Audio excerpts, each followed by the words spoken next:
O que falta para Jesus voltar? O que falta, né? Já tem mais de 2000 anos que ele fez a promessa que em breve voltaria e até hoje não voltou.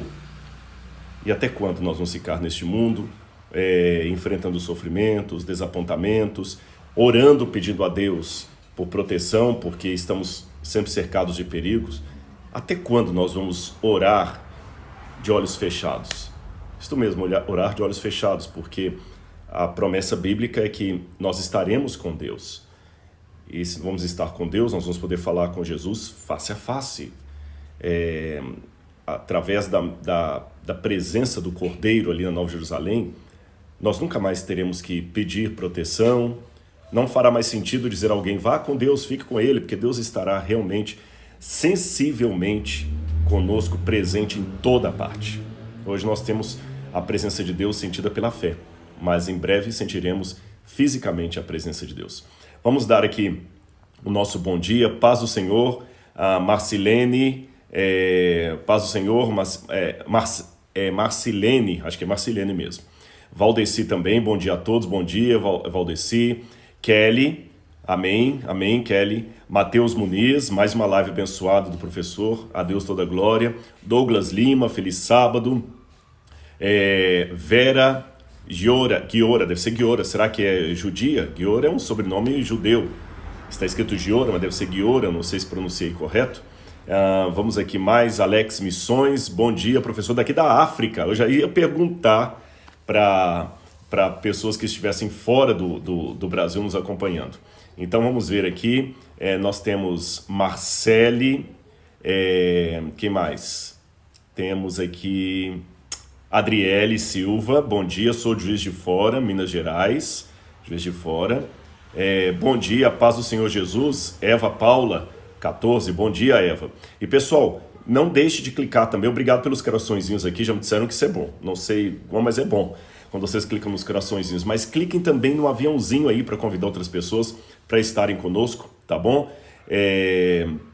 Dayana Batista, tem Ceci ou Ceci, de Uberlândia, que a graça de Deus esteja com você também. Patrícia Oliveira, feliz sábado. Tem o Eli Maciel de Queimados, tem muita gente boa aqui. Itaboraí, Rio de Janeiro. Nanda, Renata Marinho, bom dia, de São José dos Campos. São José dos Campos é pertinho lá da Novo Tempo, uma cidade muito bonita. E bom dia a todos vocês que estão aqui com a gente nesse momento. Hoje eu estou feliz por várias bênçãos recebidas, mas eu ainda tenho aquele desafio da ADRA, tá bom? Eu não esqueci, lembra na semana passada, como eu falei? Eu vou falar isso agora, talvez na metade da live, no final da live de novo, para reforçar. Gente, tem mais de 19 milhões de pessoas no Brasil passando fome. Nós temos que fazer alguma coisa, tá certo? Eu até comentei com o pessoal da ADRA, tem os posts que a ADRA está colocando, mas eu não quis só meramente colocar os posts, os flyers ali no meu Instagram, eu queria colocar a cara mesmo aqui. E nós estamos com planos assim muito bons. Por exemplo, eu não estou apenas fazendo a campanha para a ADRA, eu vou participar financeiramente também da ADRA. Eu quero ajudar com algumas cestas. E eu já me comprometi com eles, nós vamos conversar detalhes amanhã e segunda-feira, por eu estar em Belo Horizonte, para evitar que eu viaje para São Paulo ou para outro lugar, nós vamos visitar algumas famílias necessitadas aqui, eu vou filmar, vou mostrar para vocês, não expondo a pessoa, não quero jornalismo de sensacionalismo. Se a pessoa autorizar, aí eu vou contar da experiência dela, da luta dela, e nós vamos levar pessoalmente, eu vou levar pessoalmente ali o Vale Cesta Básica, o Vale Cesta Básica para essa pessoa e vou incentivar você. Rodrigo, como é que eu faço para participar? Fique atento, tá bom? Eu vou colocar sempre no meu Instagram aqui QR Code com o número da conta, a ADRA é uma instituição séria. Vou fazer algumas lives durante a semana para convidar você para participar. Tem um cantor, que por enquanto eu não vou revelar o nome dele, um cantor muito famoso, ele não é cantor gospel, e é muito famoso mesmo. E ontem eu falei com ele por telefone, e eu falei, olha, eu sei que você é muito famoso, mas você toparia fazer um trabalho comigo, uma live solidária, assim, para pegar os seus fãs e tudo mais? Eu me surpreendi, que ele falou assim, eu conheço o trabalho da ADRA, eu conheço o trabalho de vocês adventistas, é um trabalho sério, para mim é uma honra. Aí eu falei, nossa, então me passa o contato do seu assessor pra gente conversar. Ele falou, não, Rodrigo, pra que assessor? Pode falar direto comigo, não vou meter o assessor nisso, é com você. Onde você quiser eu vou pra gente fazer a live. Então aguardem, tá bom? Aguardem. Todo mundo que é fã desse cantor aí, nós vamos juntos aí trabalhar para ajudar a alimentar o nosso semelhante. Tá bom, gente? Muito obrigado por esse carinho. Essa semana vou respirar ADRA. ADRA, para quem não sabe, é uma agência adventista de assuntos humanitários, assim como tem a Cruz Vermelha, tem a Médicos Sem Fronteiras, tem a Unicef, tem algumas ONGs, né? A ADRA tem essa ONG. No mundo inteiro ela participa. Quando tem um terremoto num país, a ADRA está lá com o jaleco verde, ajudando as pessoas com questão de terremoto, campos de pessoas que são vítimas da guerra, sabe? Aqueles campos de refugiados, sempre a ADRA está lá. Nesses países que têm problemas de guerras, terremotos, tsunamis, a ADRA tem um tipo de atividade. No Brasil ela tem outra, porque aqui a gente não tem essas catástrofes naturais tão fortes como lá, mas nós temos gente passando fome e a ADRA está aí. Graças a Deus por isso. Foi, aliás, o atendimento de uma oração.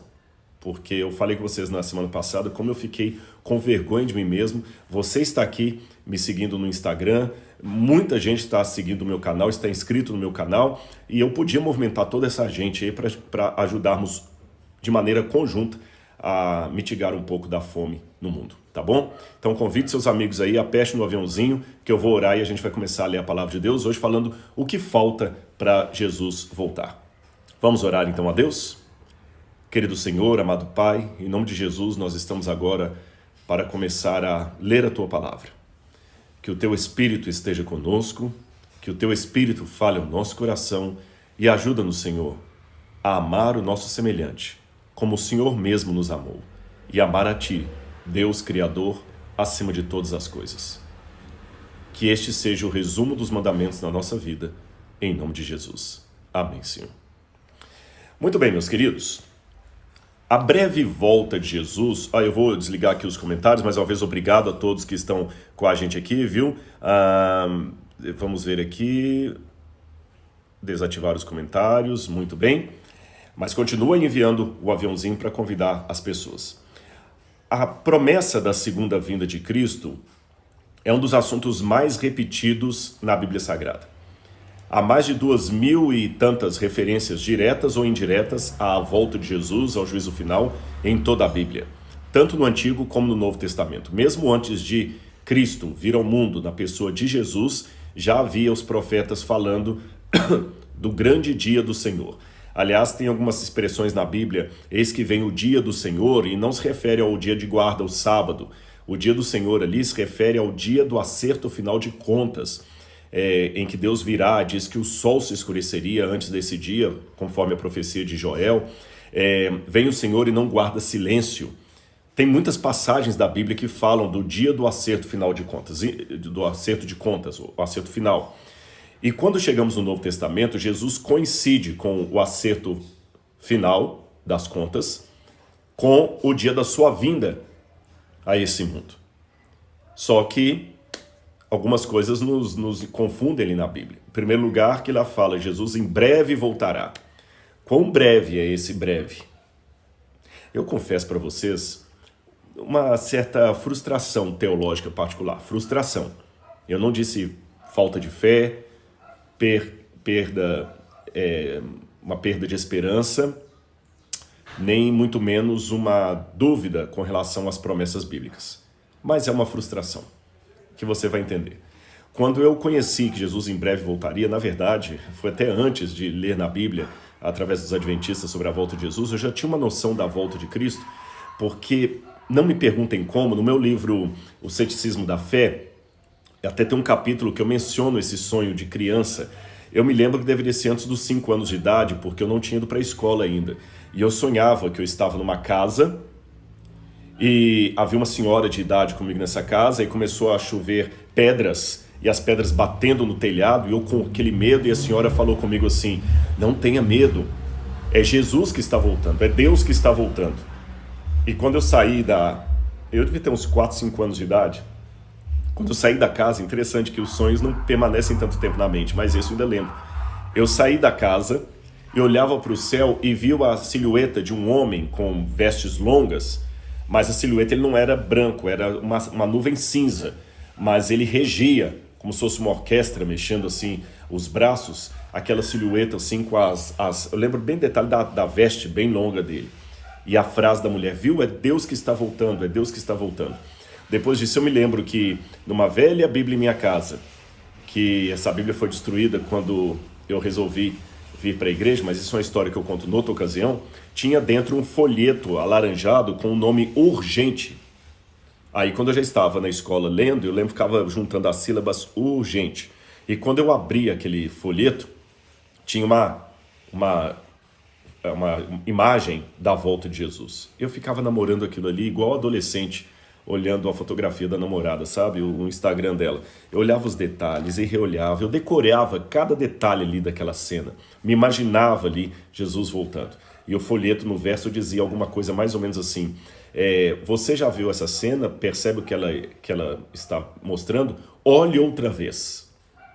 Jesus vai voltar em breve, etc, etc. E tinha embaixo uma parte em branco, onde eles batiam o carimbo de um endereço da igreja. Isso, tínhamos 7 anos de idade, 8 anos.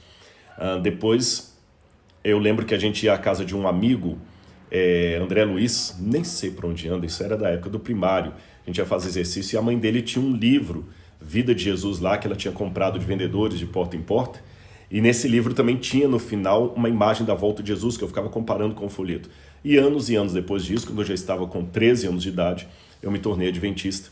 E aí eu entendi a questão da doutrina da volta de Jesus na Bíblia. Aí tudo descortinou por mim. Mas naquela época, eu pensava que Jesus iria voltar dentro de 1, 2, 3 anos. E ele não voltou. Ele não voltou. E passou mais tempo e ele não voltou.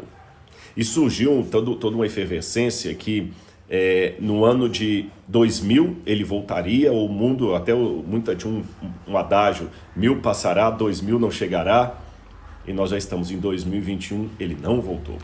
Eu esperava que eu não ia nem terminar teologia, e eu já terminei teologia, já dei aula de teologia, tem alunos meus, ex-alunos meus, que hoje são presidentes em alguns campos da Igreja Adventista, e ele ainda não voltou e eu estou aqui. E a Bíblia fala que em breve voltará. Quão perto é o perto? Sabe, quando você vai para Apocalipse ali, ele diz para João de maneira bem clara e sem nenhuma reserva, eis que venho sem demora, e comigo está o galardão. Sem demora já tem 2000 anos. Aí eu já vi várias explicações, assim, demora do ponto de vista de Deus, tá? Mas eu estou do lado de cá. Deus não escreveu a Bíblia para ele escreveu para nós. Até que eu entendi, alguns também apegam muito a questão dos sinais, eu vou entrar neles daqui a pouquinho. Até que eu entendi que essa expressão sem demora na Bíblia, ela não é uma expressão necessariamente cronológica, mas qualitativa. Como assim, Rodrigo? Não entendi. Eu vou ilustrar, você vai entender. Tem uma fotografia que às vezes eu uso quando eu falo isso em palestra, que mostra uma pedra bem pontuda, assim como está a minha mão aqui, e uma outra pedra enorme por cima dela, como está a Bíblia em cima da minha mão. Tá certo assim, ó. E a erosão está acontecendo aqui. É fato, dizem os geólogos, que essa pedra de cima cairá a qualquer momento. Mas os próprios geólogos dizem que aquela pedra que está apoiada na outra está prestes a cair, mas ela pode ficar 1000 anos sem cair. Ela ficou até agora, pode ficar mais 1000 anos sem cair, ou pode cair a qualquer momento. Quando eu ouvi isso e li sobre essa história, eu falei, nossa, eu nunca queria ter uma casa construída ali, embaixo daquela pedra. Mas alguém pode falar, não, mas o geólogo falou que ela pode ficar ainda 1000 anos intacta. Sim, mas o geólogo falou que ela também pode cair a qualquer momento. Este é a qualquer momento não cronológico, mas qualitativo. Não significa que a pedra vai cair amanhã cedo, não é uma coisa que dá para marcar no relógio. Mas significa que a qualquer momento ela pode cair. Sem contar que do ponto de vista individual, a volta de Jesus pode acontecer para mim agora se eu morrer. Porque a partir do momento que eu morrer, a Bíblia fala que será no abrir e fechar de olhos, eu já vou alcançar a ressurreição. A primeira, que é a dos justos, ou a última lá depois do milênio, que é a dos ímpios. Então temos que estar preparados para a volta de Jesus. A qualquer momento ele pode voltar. Tá, Rodrigo, a qualquer momento, mas ainda assim o nosso coração está em angústia. Eu estou falando para pessoas aqui que de repente estão enterrando um ente querido hoje.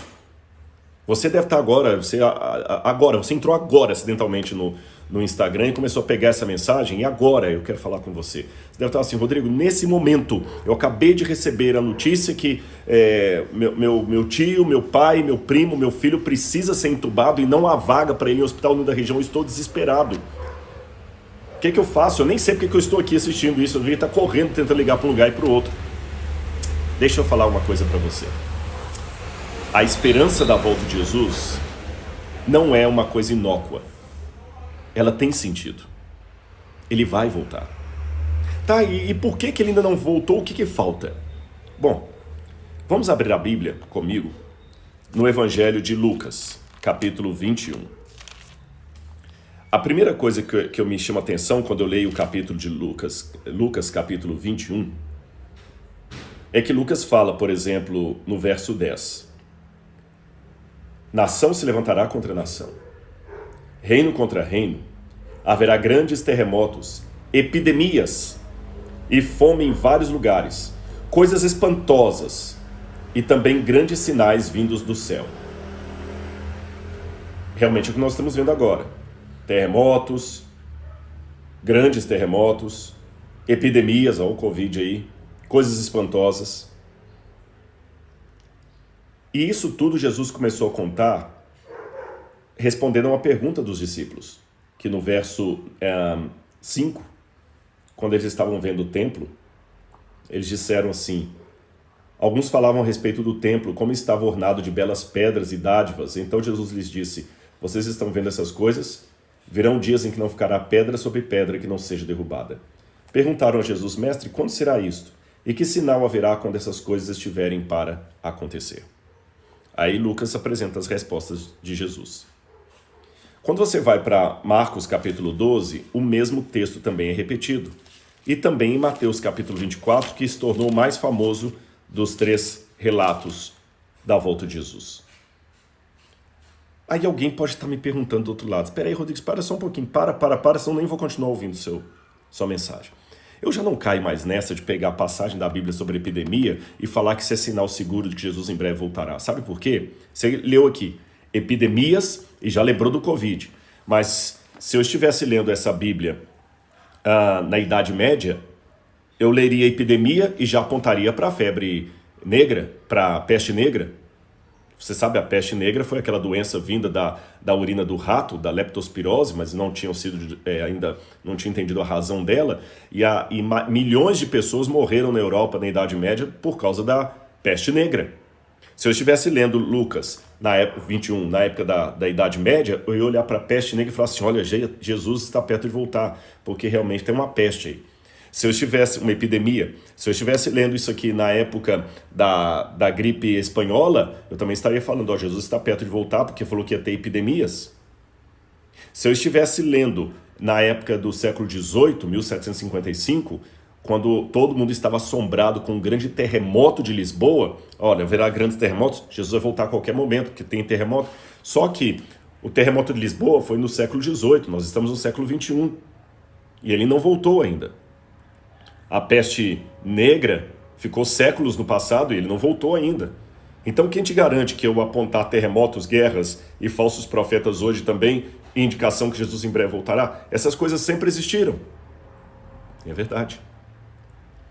Mas para responder justamente a esta pergunta, que vem a ênfase que Mateus dá, que é ligeiramente distinta da ênfase de Marcos e de Lucas. Quando eu digo ligeiramente distinta, eu não digo contraditória, não há contradição na Bíblia, mas é uma ênfase, um outro prisma do mesmo objeto, tá certo?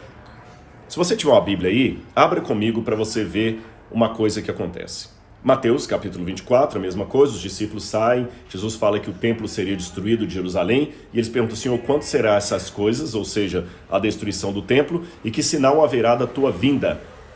É interessante que eles não perguntam que sinais haverá da tua vinda. Eles perguntam que sinal haverá da tua vinda. Aí Jesus viu que os discípulos estavam achando que a destruição de Jerusalém e a segunda vinda deles seriam a mesma coisa. Então, para não desanimá-los, ele deu exemplos de cada um dos acontecimentos, mas no mesmo discurso. Mas a primeira palavra que Jesus começa dizendo é a seguinte. Capítulo 24 de Mateus, verso 4. Tenham cuidado, que ninguém os engane. Então, cuidado. Não se deixe enganar. Por quê? Porque virão muitos em meu nome. Então, antes que eu volte, virão muitos dizendo que são eles. Virão muitos em meu nome dizendo, eu sou o Cristo. Agora tem um monte de gente pedindo para eu comentar de um sujeito aí de Israel que está se proclamando o Messias, mas isso é fake news. Eu não fui atrás disso porque é fake news. Em Israel ninguém está falando disso, ninguém está dando uma bola para esse negócio de Messias. Não tem nada a ver. Gente, são milhões de judeus ao redor do mundo. Se tiver um louco aí falando eu sou o Messias e juntar 20 em torno dele, não significa que Israel agora reconheceu que o Messias voltou. Mas de qualquer maneira é um louco. Tem muitos aí falando que ele é o Cristo. Já apareceram vários. Aqui no Brasil nós temos o Henri Cristo, falando que ele é a encarnação do Cristo. Você teve um outro de Porto Rico, esqueci o nome dele agora real, que morreu há pouco tempo. O homem parecia todo bonitão na internet, todo maquiado e tudo. Tem um monte de falso Cristo e falsos profetas também, pessoas arrebatando as pessoas. Mas só que ele falou, cuidado, não deixe ninguém enganar vocês não. E ele continua dizendo, porque muitos virão em meu nome dizendo, eu sou o Cristo, e enganarão a muitos. Agora que tem. E vocês ouvirão falar de guerras e rumores de guerras. Fiquem atentos e não se assustem, porque é necessário que isto aconteça. Mas ainda não é o fim. Percebeu? Mas ainda não é o fim. Essa ênfase aqui que eu gostaria de dar para vocês. As guerras não são um sinal seguro de que Jesus está perto de voltar. Porque ele falou, ainda não é o fim. E ele continua dizendo, porque nação se levantará contra nação e reino contra reino. Haverá fomes e terremotos em vários lugares. Porém, todas essas coisas são o princípio das dores. Gente, eu vou fazer uma autocrítica para vocês da Igreja Adventista, a igreja que eu pertenço. Ela tem uma característica teológica que, por um lado, é uma grande bênção, por outro, se não for bem trabalhada, pode se tornar um problema para a igreja. Qual característica? A Igreja Adventista ela nasceu num contexto de pregação apocalíptica. Um dia eu posso explicar isso para vocês. Muita gente fala assim, os adventistas surgiram que Ellen White profetizou que Jesus voltaria em 1844, falsa profetisa, ele não voltou. Desculpa, não tem nada a ver isso. Você pode até não concordar com a igreja, mas não fale o que não é verdade, tá bom? Quando houve o desapontamento de 1844, participaram aqueles que no futuro se tornariam adventistas, mas não existia a Igreja Adventista. Quem se decepcionou em 1844 foram cristãos americanos, maioria protestantes, porque havia alguns católicos no meio, mas a maioria protestantes. Então o desapontamento de 1844 foi um desapontamento das igrejas protestantes, porque Guilherme Miller era batista. E junto com ele havia um grupo enorme de metodistas, episcopais, luteranos, a Christian Connection, que é uma igreja que só tinha nos Estados Unidos, outros ramos ali menores, até Quakers. Então foi um movimento que juntou um monte de, quase 2 milhões de pessoas só de protestantes. Não havia igreja adventista. Mas Rodrigo, mas fala que era o desapontamento dos adventistas. É porque aquele grupo foi apelidado de adventista, porque adventista vem de adventus. Adventus, advenit, aquele que está por vir, no latim. Então adventista é aquele que está esperando aquele que está por vir, aquele que está esperando o advento, a volta de Jesus. Eles foram apelidados de milleritas e de adventistas. Tá certo? Porque eles estavam esperando a volta de Jesus. Mas não existia igreja adventista. Então, quando você fala assim, o desapontamento de 1844 da igreja adventista, está errado. O desapontamento de 1844 dos protestantes dos Estados Unidos e um grupo de católicos também que estava juntos ali. Essa que é a realidade, não estou puxando sardinha. Tá certo? Depois desse desapontamento, é que um grupo alguns voltam para a igreja matriz, outros ficam sem rumo, e um grupo resolve estudar a Bíblia para ver onde eles erraram e chegam à conclusão que o erro estava em determinada interpretação de Guilherme Miller, e aí fundaram a Igreja Adventista do Sétimo Dia, da qual Guilherme Miller nunca fez parte. Ponto. registrado isso, a Igreja Adventista nasceu num contexto apocalíptico. Eles nasceram do desapontamento de achar que Jesus voltaria em 1844 e não voltou. Como o cristianismo também nasceu de um desapontamento, o cristianismo acreditava, os apóstolos acreditavam que Jesus seria aquele Messias que ia vir com o exército, ia mandar embora os romanos, ia emplacar Israel como o centro do mundo. E ele não fez isso, ele morreu crucificado. E o desapontamento foi tão grande que mesmo após a ressurreição de Jesus, quando ele está subindo ao céu, a última coisa que eles ainda perguntam para Jesus é: Senhor, peraí só um pouquinho, antes do Senhor subir, afinal de contas, e as promessas do Antigo Testamento? É nesse tempo que o Senhor vai restaurar o reino a Israel? Olha a pergunta que eles fazem. Quando eles perguntaram: Senhor, é nesse tempo que o Senhor vai restaurar o reino a Israel? Eles não estavam entendendo que era para formar um movimento que ia se chamar Igreja Cristã, cristianismo. Eles entenderam que Jesus deveria cumprir com o judaísmo aquela expectativa messiânica que os judeus tinham. E por alguma razão ele não cumpriu, ele frustrou a expectativa de todo mundo, até de João Batista. Porque quando João Batista foi preso e Jesus aparentemente não fez nada, João Batista mandou 2 discípulos perguntarem a Jesus: escuta, pergunta se é ele mesmo que tinha que vir ou se eu tenho que esperar outro, porque ele não está parecendo aquele que as profecias mostravam. Aliás, eu já uma vez conversando com um rabino em Jerusalém, ali perto do Muro das Lamentações, ele jogou isso na minha cara. Ele falou assim: sabe por que o seu Jesus não pode ser o Messias? Porque as promessas do Antigo Testamento são, ele não fala Antigo Testamento da Tanakh, a gente que fala Antigo Testamento, as promessas das Escrituras são que o Messias, quando viesse, proclamaria a paz mundial.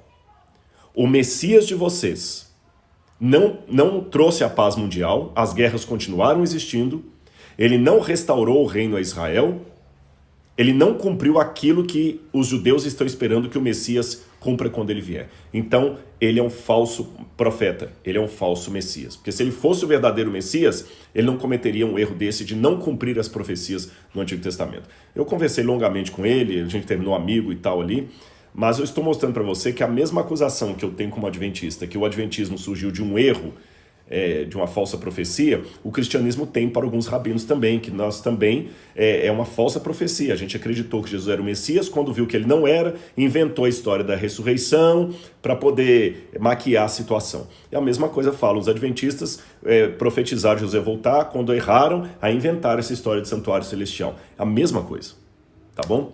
Mas depois desse parênteses aí, você entende a questão que tanto o cristianismo como a igreja adventista surgiram, o cristianismo eu estou falando como massa geral, de uma decepção apocalíptica. Porque os primeiros cristãos acreditavam que o reino voltaria naquele tempo, porque eles liam lá Jesus falando: vocês não vão nem terminar de percorrer as cidades de Israel antes que o Filho do Homem venha. Então muitos pensaram que era para aquela geração mesmo.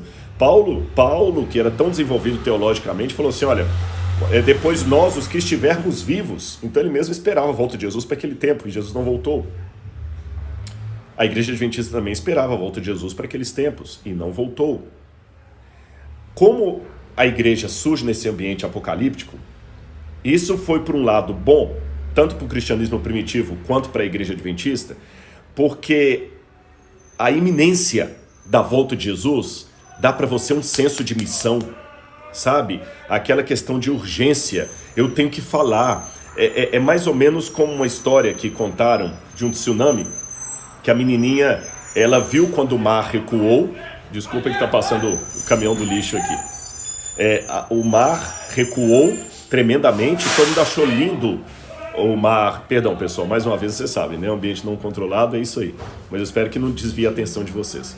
Como eu estava falando, uma menina na praia viu que o mar recuou metros e metros e centenas de metros, e todo mundo achou lindo o mar recuando e vários peixes diferentes aparecendo e pulando ali no tudo rasinho, e ela lembrou da aula que ela tinha tido em casa com a professora, que aquilo significava que um tsunami estava por vir. Então ela começou a desesperadamente gritar para todo mundo, e parece que ela conseguiu salvar a família dela e algumas pessoas, que ela começou: gente, corre, corre, corre, porque vai vir um tsunami. A sensação daquela menina é a sensação de quem participa de um movimento apocalíptico, que está seguro que Jesus em breve voltará, que o juízo final vai acontecer. Ele não perde tempo. O tsunami está chegando, então eu tenho que levantar e proclamar para todo mundo que ele vai voltar. Isso dá um senso de missão tão grande que a igreja cresceu exponencialmente. Só para você ter uma noção, um grupo teologicamente muito parecido com os adventistas são os batistas do sétimo dia, porque eles também guardam o sábado. Aliás, nós não aprendemos a guardar o sábado por causa de Ellen White. Quem trouxe o sábado para os adventistas foram os batistas do sétimo dia, com Raquel Preston. E naquela época que a igreja adventista surgiu guardando o sábado, os batistas do sétimo dia já tinham até universidade. Eles já tinham até universidade, tinham igrejas bem constituídas, e os adventistas eram uma meia dúzia de gato pingados, acho que uns 4 mil nos Estados Unidos. Mas como os batistas do sétimo dia perderam um pouquinho a ênfase na escatologia, o que é escatologia, Rodrigo? A doutrina do fim do mundo, do juízo final. Como eles perderam um pouquinho essa ênfase, os batistas do sétimo dia encolheram. Eu não sei os números reais do mundo hoje, mas sei que eles não são muitos. E os adventistas hoje são mais de 15 milhões no mundo, se contar com as crianças dá mais de 20 milhões de adventistas. Mais ou menos uns 15 milhões de adultos, 14, 15 milhões eu acho, com mais as crianças aí dá quase 20 milhões de adventistas, talvez, que criança não é contada por não ser batizada ainda, não é? Então são muitos no mundo. O que fez a igreja adventista crescer tanto? Essa ênfase, Jesus em breve voltará, temos que pegar isso ao mundo. Então isso é ótimo. Isso também foi a ênfase do cristianismo primitivo, que sob o batismo do Espírito Santo, começou a pregar que Jesus é o Messias e ele vai voltar, ele vai voltar. Só que quando chegou pelo 4º século da era cristã, o cristianismo perdeu um pouco a ênfase na volta de Jesus.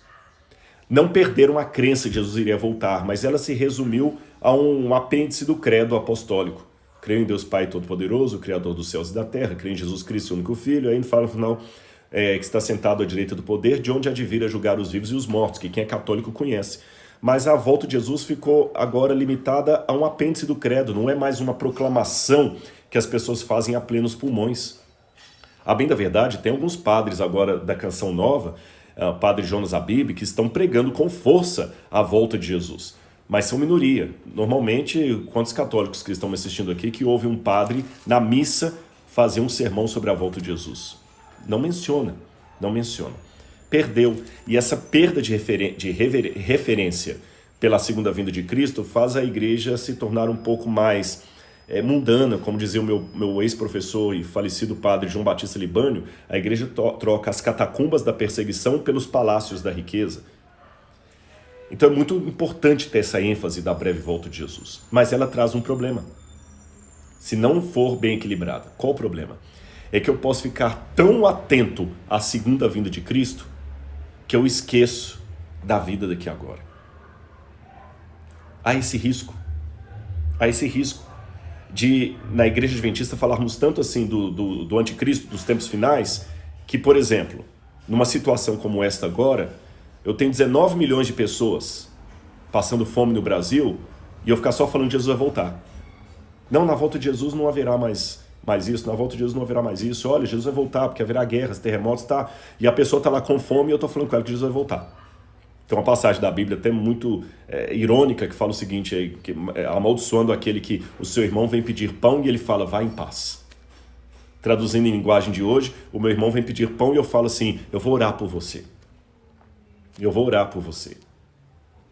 O irmão está com fome, está com desespero, está precisando do meu apoio e eu estou falando com ele que Jesus em breve voltará porque tem guerras, tem terremotos, tem tudo mais. E Jesus falou que isso tudo não era o fim ainda. Note, não que estas coisas não... Anote isso aqui que é importante. Não que as guerras, os terremotos, os sinais que aparecem aqui em Mateus não representem indícios do que vai acontecer no fim do mundo da volta de Jesus. Ainda são, na minha compreensão, sinais da volta de Jesus. Mas a maneira como Mateus os apresenta era para que a nossa força, a nossa tônica não esteja nesses sinais. Porque senão a gente perde o rumo da história. Fica vivendo só o amanhã sem considerar o hoje. Eu sei que Jesus vai voltar e eu não posso perder esse referencial. Eu já falei disso da igreja adventista. E a igreja adventista corre o risco de perder esse referencial hoje. Eu falei que ia ser uma autocrítica. Por que eu digo que pode perder esse referencial? Porque, às vezes, muitos adventistas, por já demorar tanto tempo que Jesus não voltou, já estão mais descansados, já não estão em muita pregação mais de Apocalipse 13 em algumas igrejas, exceto série de conferências. Muitos sermões, às vezes, estão virando mais sermão de autoajuda, está esquecendo o referencial. Isso é perigoso, Nós estamos passando por uma crise que pode chegar a uma... Eu vou criar um neologismo aqui, viu?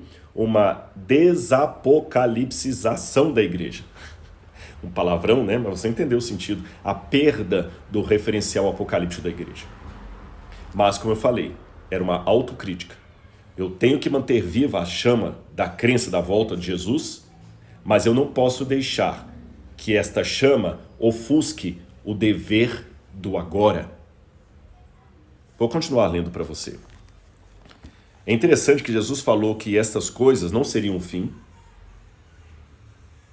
seriam apenas o princípio das dores.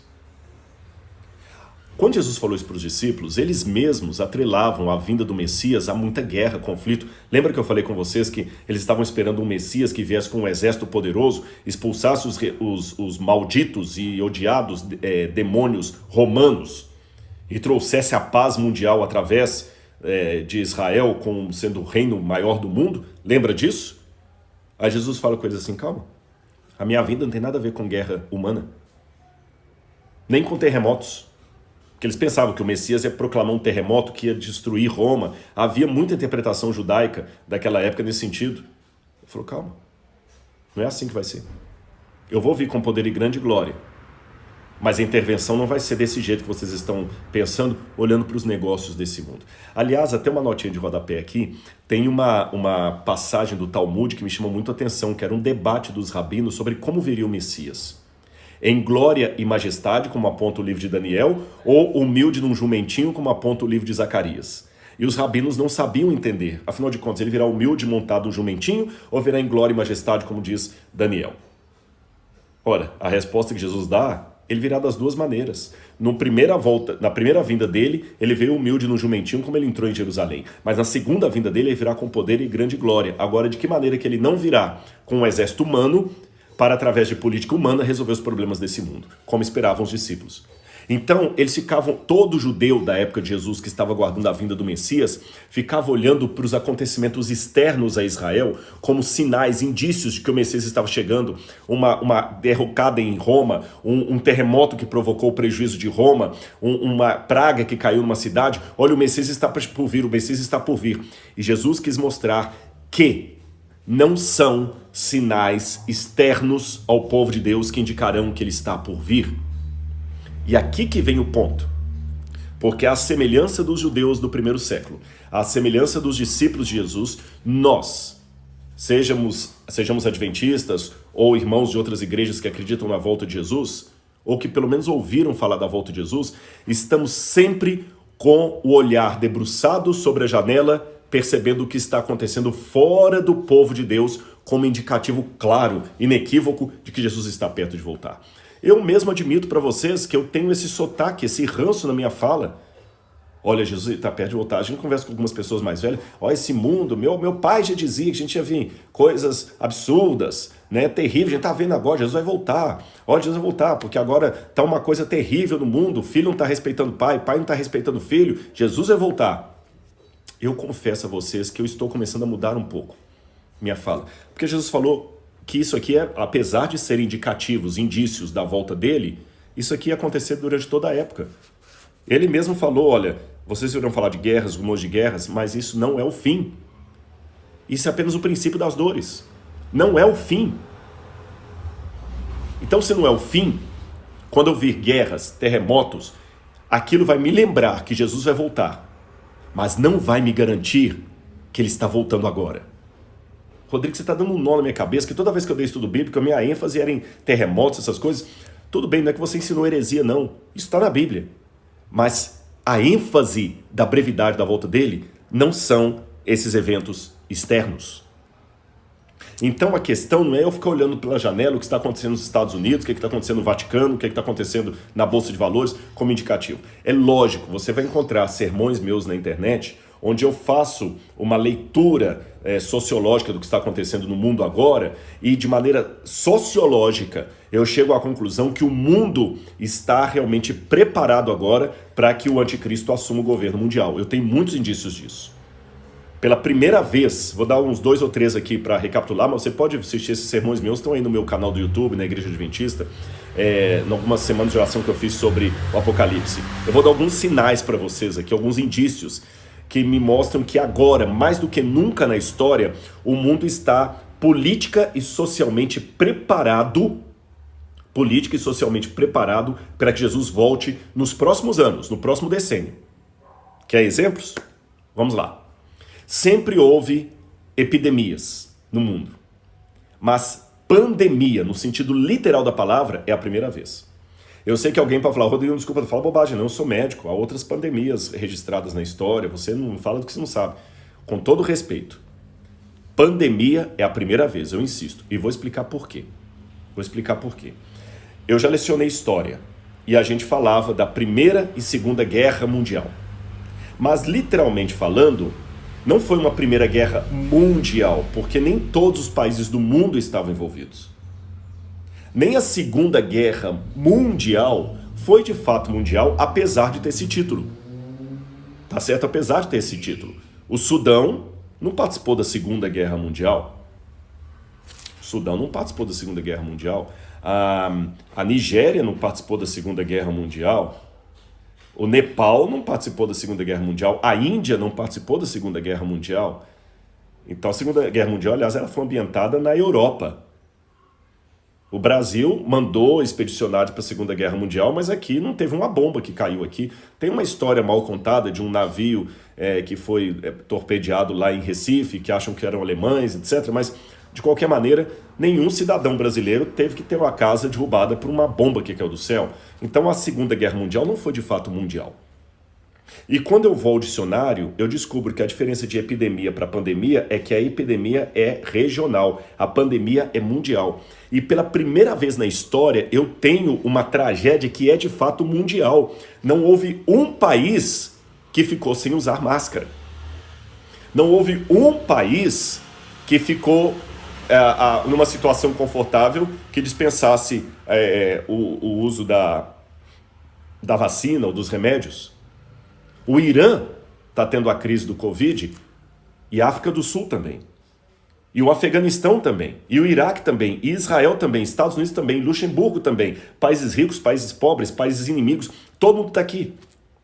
O discurso é para todos. Agora a gente está falando assim, pois é, gente, o ebola que aconteceu lá na África. Não, eu estou falando do Covid que aconteceu na minha rua. E que o meu amigo que mora em Israel também está falando que lá em Israel agora parece que vão liberar o uso de máscaras a partir de amanhã. Ou seja, agora eu estou falando de uma pandemia literal. Segunda coisa que é característica desse mundo. Agora, pela primeira vez na história, está se desenhando uma ideia de uma economia mundial.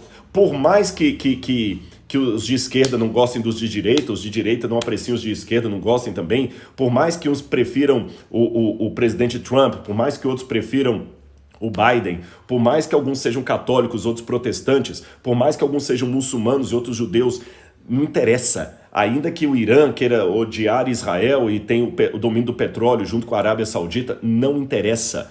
Ou o mundo unifica a economia dele ou vai rachar. Não é questão de quem gosta ou não gosta, não tem outro jeito. É o que tem.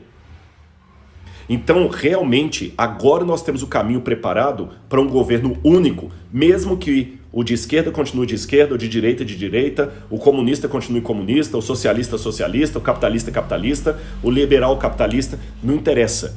Tem que ter uma agenda única. O mundo não suporta mais do jeito que está. O reset não é teoria da conspiração, o reset está para acontecer. Então, gente, eu olhando para o mundo, essa é a ênfase que eu dou nos sermões, o mundo tem realmente um cenário prontinho para que o anticristo previsto em Apocalipse 13 comece a atuar. Eu tenho certeza acadêmica disso, de estudo. Agora, preste atenção, que agora que vem o ponto principal. Se o que eu vou revelar daqui a pouquinho não acontecer, sabe o que pode ocorrer? Deus vai suspender esse processo, não vai permitir que ele vá avante, e daqui a 150 anos, alguém que estiver vivo no meu lugar vai estar apontando para outra realidade e achando que é ali que está perto da volta de Jesus. Sabe por que eu digo isso? Eu espero que seja claro para vocês onde é que eu estou querendo chegar. Quando o povo de Israel foi liberto com mão poderosa de Deus do Egito, Canaã já estava pronta para recebê-los. Eles podiam chegar em Canaã com 40 dias, ou até menos. Menos. Um mês e pouco, eles chegariam em Canaã. Tranquilos. Então, se eu fosse olhar com linguagem profética ou apocalíptica o que aconteceu, depois de séculos como escravos no Egito, chegou o momento em que Deus poderia agir, e ele agiu. Ele trouxe Moisés, deu as pragas, olha os sinais da libertação. Imagine agora o êxodo como sendo uma espécie de volta de Jesus para os hebreus do Egito, tá bom? Vamos imaginar assim. O êxodo, a libertação, é a volta de Jesus para eles. Antes ali, o que aconteceu? O faraó assume, Moisés volta do deserto, tudo pronto, volta do deserto. As pragas caem, faraó não se arrepende, não muda a cabeça dele. Deus tira o povo, abre o mar vermelho, gente, que é sinal mais lindo do que isso. Abre o mar vermelho, o povo passa a pé seco. Do outro lado, o mar se fecha, mata faraó, todo o seu exército. E o povo então caminha. Era ou não era o tempo, socialmente falando, propício para conquistar em Canaã? Claro que era. Mas se era o tempo, por que demorou 40 anos a ponto de matar toda aquela geração? Porque o povo saiu do Egito, mas o Egito não saiu deles. O povo estava por demais confiado nos sinais externos. Olha, acho que agora a libertação está chegando. Eu posso imaginar dois hebreus conversando no Egito. A libertação está chegando. Por quê? Porque agora Moisés chegou. Aí o outro falou, não, é verdade. Os egípcios estão lá desesperados, com piolhos que eles não estão mais aguentando. E o outro, aí você ficou sabendo do que aconteceu no Nilo lá? Diz que uma parte do Nilo lá está toda em sangue. Eles não conseguem beber água lá, tem que trazer água de fora. Nossa, a libertação está chegando. A ênfase era grande. E a certeza também. Mas qual o erro? Estavam por demais olhando pela janela o que estava acontecendo no Egito e esqueceram de olhar o que estava acontecendo dentro do povo hebreu. Então, embora profeticamente eles tinham condições de já estar na terra prometida em um mês, precisaram 40 anos para que isso acontecesse. Fazendo um paralelo, a mesma coisa hoje. Esses eventos que eu dei para vocês aqui de globalização, de mundo unificado, me indicam que nós estamos como os hebreus ali na Páscoa. Estamos na iminência de Jesus voltar. Eu acho que pode acontecer em qualquer momento.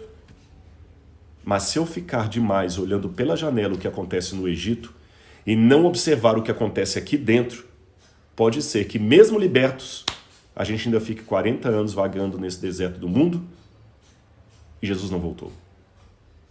Posso continuar a leitura do texto para vocês? Olha aqui, depois que ele falou que aquilo era princípio das dores, ele falou, vocês serão entregues para serem maltratados, eles os matarão, vocês serão odiados de todas as nações por causa do meu nome. E o que as pessoas mais querem hoje é ser odiadas por causa do nome de Jesus, não é? No passado, a pessoa tinha que escolher entre a vida e Jesus. Hoje eu tenho que escolher entre o glamour do Instagram e Jesus. Porque hoje muitos entregam Jesus não por causa da vida, só por causa de uma vaidade. Nesse tempo, muitos hão de se escandalizar, trair e odiar uns aos outros. Muitos falsos profetas se levantarão e enganarão a muitos. E por se multiplicar a iniquidade, meus filhos, o amor se esfriará de quase todos. Aquele, porém, que ficar firme até o fim, este será salvo. E será pregado o evangelho do reino em testemunho a todas as nações. Então virá o fim. Perdão, eu saltei uma parte. Então será pregado esse evangelho do reino por todo o mundo, em testemunho a todas as nações, e então virá o fim. Muita gente que é missionária deve estar falando um amém aí do outro lado, mas eu quero também te pedir uma atenção. A gente fica por demais preso ao verso 14. O evangelho será pregado a todo mundo em testemunho a todas as nações. Então tem que dar muito estudo bíblico, eu tenho que distribuir muito livro da Novo Tempo, eu tenho que distribuir muita revista, eu tenho que convidar as pessoas a assistirem. Mas vem cá, esse versículo aqui isolado, ele não diz muita coisa. Antes de Jesus falar que o evangelho seria pregado a todo mundo, ele diz que o amor se esfriaria de quase todos. quase todos, não de todos, aqueles que vão cumprir Mateus capítulo 24, verso 14, de pregar o evangelho, tem que estar entre aqueles que não terão seu amor resfriado. E como não ter o amor resfriado? É interessante que depois que Jesus descreve a volta dele, se você virar a página e for até o final do capítulo 24 e o capítulo 25, você vai ver que Jesus conta algumas parábolas que ilustram o tempo da volta dele. E a primeira parábola que ele conta aqui é a parábola do servo fiel e do servo mau. Ele fala de um senhor que foi embora e encarregou seus servos de cuidar, mas o servo falava, o senhor logo virá, e começou a espancar os seus amigos. Ou seja, servos que à espera do seu senhor não tratavam bem os seus irmãos. Aí diz, virá o senhor daquele servo em dia e hora que não espera. Onde vai acontecer essa parábola dos servos? Não pode ser no mundo, é no povo de Deus. Olha, a parábola é dos servos fiéis e infiéis. Quem está no mundão, que não quer saber de espiritualidade, de Deus, nem de Bíblia, nem nada, não pode falar que ele é servo, ele não quer ser servo. A realidade de servos é uma realidade interna do povo de Deus, não externa. Depois Jesus contou outra parábola, a parábola das 10 virgens. As 10 virgens também não representam o mundo político, social, o mundo extra, o povo de Deus. As virgens representam o povo de Deus. Depois ele fala da parábola dos talentos. E novamente, a parábola dos talentos refere-se a quem? Quem são os servos que recebem talentos? É o mundo de maneira generalizada? Não, é o povo de Deus. Então você vê que Jesus não contou nenhuma parábola aqui falando dos governos, dos políticos, das nações. São parábolas relacionadas ao que acontecerá dentro do povo de Deus. Ou seja, o que Jesus quis dizer? Se o povo de Deus não se amar, não se unir e não buscar a presença do Espírito Santo para pregar o Evangelho, esses outros sinais aqui não significam nada. Percebeu? Vou repetir para você e não me tome por um herege. Não adianta nada você... deixa eu pegar um pouco d'água aqui só. Obrigado. Não adianta nada o sol se escurecer, a lua não dar a sua claridade, as estrelas caírem do céu, são sinais da volta de Jesus. Não adianta nada ter terremoto na China, não adianta nada ter fome na Etiópia, não adianta nada ter mobilização mundial para um governo único, não adianta nada. Olha, ainda que o anticristo surja agora com um decreto de morte, se o povo de Deus não estiver fazendo o dever de casa, Deus vai matar esse anticristo e vai dar mais 50 anos para surgir o outro, ou 100, ou 200. Eu tenho sim que mostrar para as pessoas os sinais que acompanham a trajetória até a volta de Jesus. As guerras, os terremotos, um olhar profético e atento ao que está acontecendo, para saber que o mundo está maduro. Mas, mais do que isso, eu tenho que ter um olhar interno. Dentro do povo de Deus, servo bom e mau, virgens, talentos. Somente quando o povo de Deus fizer o dever de casa, aí ele repete, no final do capítulo 25, a cena da volta dele com um grande julgamento. E o que me chama a atenção? Quando vier o Filho do Homem em sua majestade, é interessante que nem todas as pessoas terão a mesma reação na volta de Jesus. Porque quando eu vou para Apocalipse capítulo 6, lá fala que quando Jesus vier, que alguns ímpios, pessoas do mundão mesmo, vão gritar para as rochas e rochedos, caiam sobre nós e escondam-nos da face daquele que se assenta no trono e também da ira do Cordeiro, porque ninguém pode subsistir. Então haverá uma classe numerosa de pessoas que quando ele vier, vai implorar aos montes que caiam sobre eles, porque eles não podem nem suportar ver a glória de Jesus. Também quando eu vou para Lucas, lá fala que alguns homens desmaiarão de terror na expectativa das coisas que sobrevirão ao mundo, que até os poderes do céu serão abalados. Muitos vão ficar desesperados. Mas, curiosamente, a Bíblia mostra uma outra classe de pessoas que à volta de Jesus não vão pedir para os montes cair sobre eles? Não.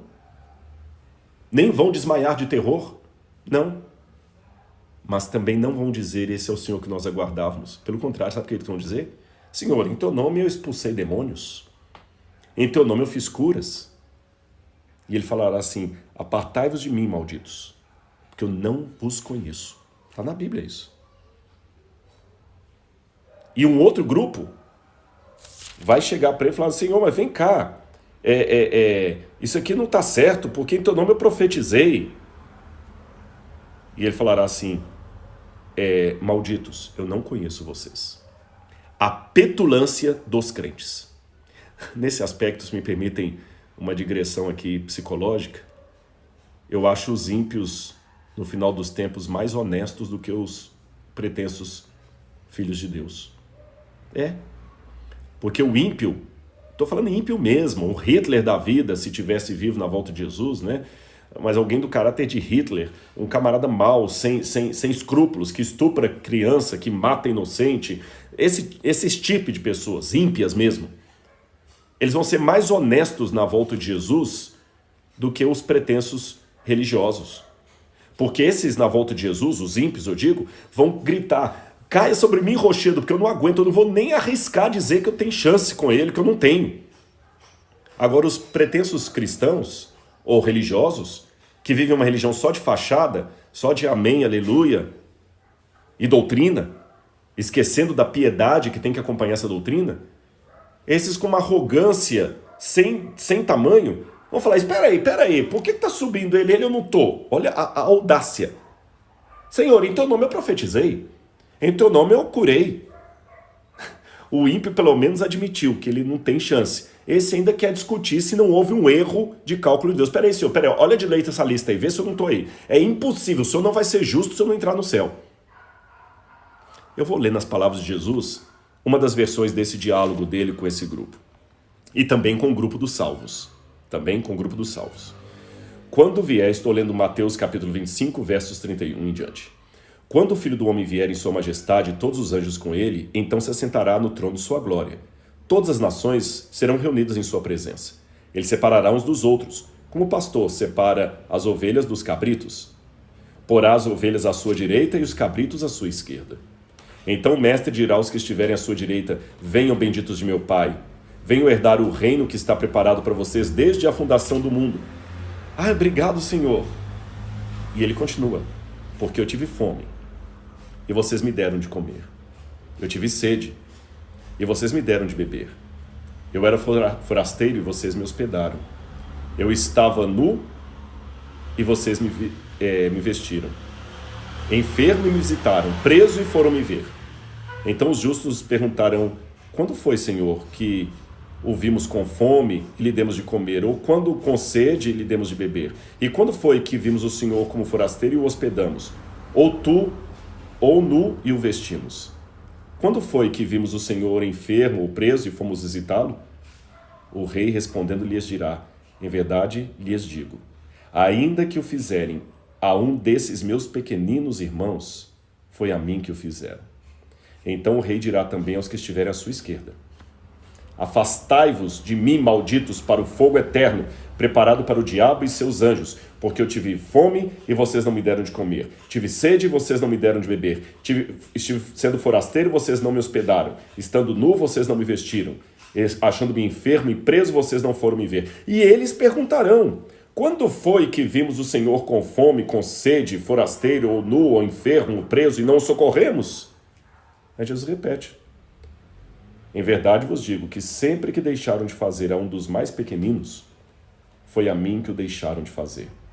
Estes irão para o castigo eterno, porém os justos irão para a vida eterna. Como pregador da palavra de Deus, me chama a atenção que Jesus não falou assim, entre no reino, meus filhos, porque vocês deram muito estudo bíblico.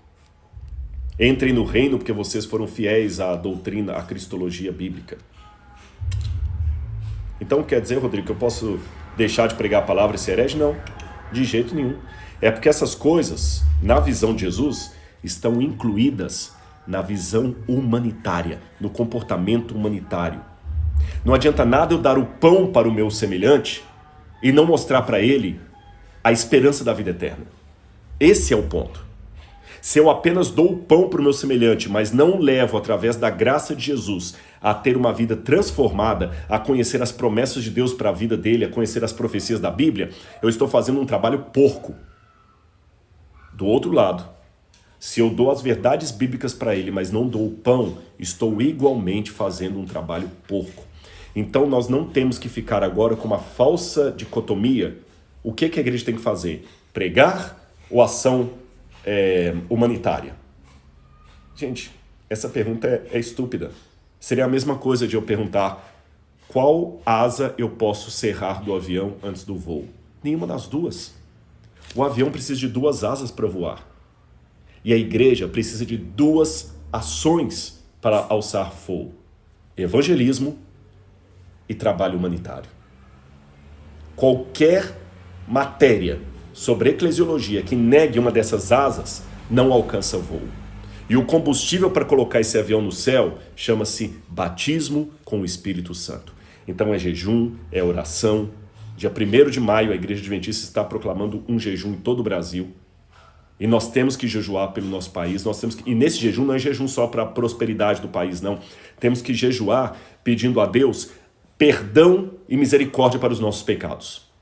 Batismo com o Espírito Santo. E o batismo com o Espírito Santo é só o combustível. Mas o avião que a gente tem que colocar no ar tem que ter 2 asas: pregação do evangelho e ação humanitária. Esse é o ponto. Esse é o ponto, meus irmãos. É por isso que Jesus ainda não voltou. Não é que as profecias ainda demoram muito para cumprir. Para com esse discurso. Não, Jesus não voltou porque é muito difícil levantar hoje um governo único no mundo. Esquece. Tá bom? Estou falando com vocês do ponto de vista sociológico. O mundo hoje tem condições políticas, sociais e de crises para que as cenas finais do Apocalipse aconteçam em nossos dias. Já começou. Nem vou colocar no futuro. Já começou. O Covid-19 vai ser um divisor d'águas. A vinda do 5G, que vai controlar todo mundo, é outra. Isso aqui não é teoria da conspiração, não. Eu sei o que estou falando, tá bom? Não estou lendo só revista de banca, não. Eu estou falando de artigos indexados. Gente que está vendo realmente que o mundo precisa de um reset. Economistas que estão prevendo como é que será o futuro do mundo. Tá tudo pronto. Mas, se dentro da igreja nós não apresentarmos condições de maturidade espiritual para recebermos a chuva serôdia, o batismo com o Espírito Santo e começar em primeiro lugar a nos amar e amar o nosso semelhante, nada feito. Daqui a 200 anos vai estar outro no meu lugar falando a mesma coisa e alguns duvidando, falando assim: esses adventistas desde o século 21 já falavam que Jesus ia voltar, nós estamos no século 23 e não voltou ainda. Eu acabei de sair do Egito. Eu não quero ficar 40 anos no deserto. Posso ler uma última passagem para vocês? Eu quero ler um texto aqui de Apocalipse, que muita gente às vezes entende de uma maneira um pouquinho equivocada. No Evidências da TV Novo Tempo eu explico melhor isso aqui. Quando Jesus abre o 5º selo no Apocalipse, que são eventos que antecedem a volta de Jesus, João vê os mártires que morreram por causa da palavra de Deus. E esses mártires questionam: até quando, ó soberano Senhor, santo e verdadeiro, não julgas nem vingas o nosso sangue dos que se habitam sobre a terra? Aí a resposta que foi dada foi a seguinte: foi dada a cada um deles uma veste branca. E lhes foi pedido que repousasse um pouco mais de tempo, até que se completasse o número dos seus conservos e irmãos seus que iam ser mortos como eles também foram. Muita gente pensa que esse completado número aqui é uma coisa matemática, que Deus tem um número em mente que ele quer salvar, mas existe uma outra possibilidade de interpretação um pouco mais fiel ao texto, mesmo porque a tradução aqui nem está colocando todas as palavras que tem e que não tem ali no grego, com a palavra aritmos, número. Esse completar significa de maturidade, até que seus irmãos estejam maduros. E é interessante que ele fala: irmãos seus que vão ser mortos como eles também foram. Será que hoje eu estou espiritualmente maduro bastante para, se a perseguição chegar, eu aceitar ser morto por Cristo? Eu sei que depois do fechamento da porta da graça não haverá mártires, mas antes sim. Se hoje eu não deixo a vaidade por amor de Jesus, será que eu vou deixar nesse tempo? Aí de repente, aquilo que mais me frustrou, e eu falei no início dessa live, que é a frustração teológica de Jesus não ter voltado, de repente a misericórdia de Deus para comigo, porque eu não estou pronto. Pense nisso, meus amigos. Eu resolvi falar tanto de assistência social porque, como eu já falei na live passada, eu fui muito machucado pelo Espírito Santo quando eu vi uma matéria aí na TV. Eu, em nome de Jesus, eu vou participar financeiramente com tudo que eu puder fazer. A gente não vai conseguir resolver a fome das 19 milhões de pessoas no Brasil, e mesmo que conseguíssemos, tem outras. Mas sabe aquela velha história do menininho que ficava jogando estrelinhas no mar?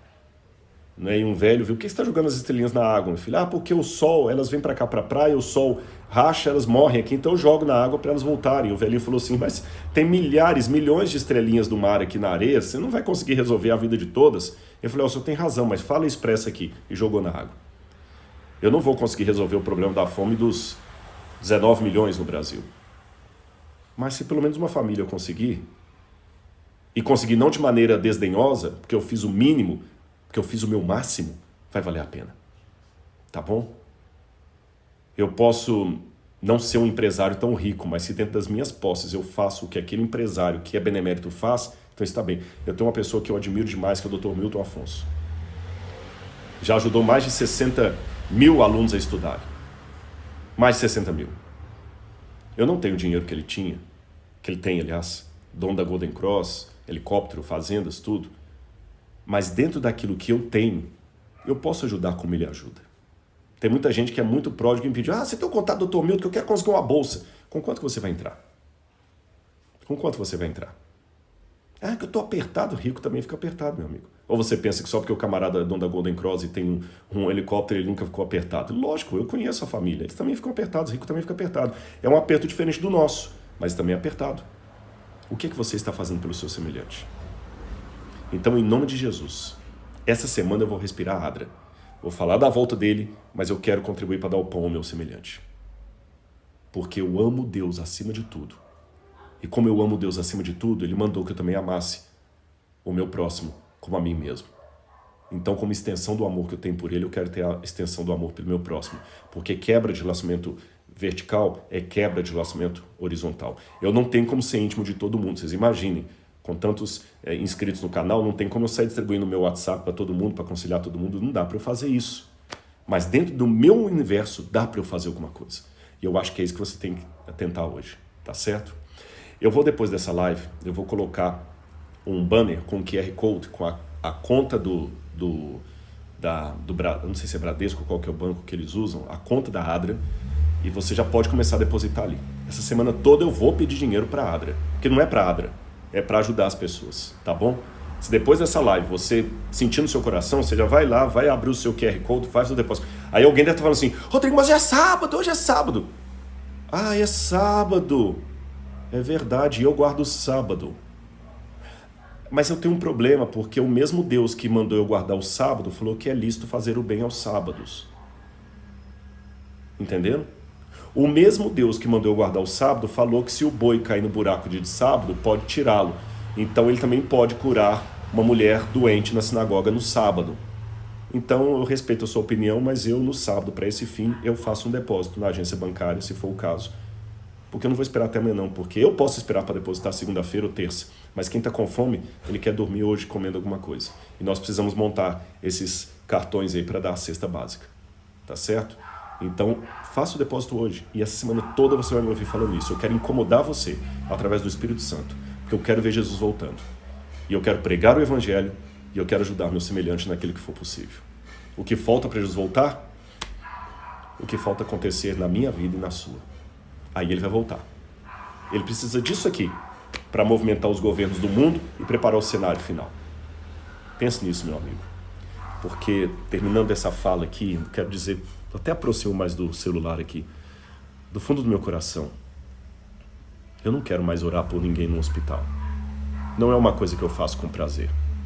Eu não quero mais visitar alguém que acabou de perder um ente querido. Não é algo que eu faço com prazer. Eu não quero mais ter medo. Eu não quero mais ver gente chorando como talvez alguém está chorando aí do outro lado. Eu quero ver Jesus. Ensinaram-me que ele vai voltar. Está demorando, mas eu vou continuar esperando. Quer esperar comigo? Quer se aprontar para a volta de Jesus como servo bom e fiel? Pense nisso. Eu vou orar por você agora. Oremos.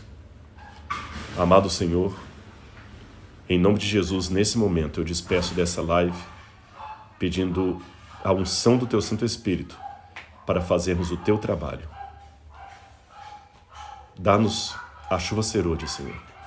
Prepara o nosso coração, dá-nos consagração, amor pelas almas, para pregar as verdades bíblicas a todo mundo e também dar o pão ao nosso semelhante, o abrigo, o abraço, o conforto. Porque nós te amamos, Senhor, e queremos que o Teu amor em nós possa espalhar pelo mundo. Pois é em Teu nome que nós fazemos esta prece. Amém, Senhor. Um beijo no coração de todos, que a graça de Jesus esteja com cada um de vocês. Muito obrigado.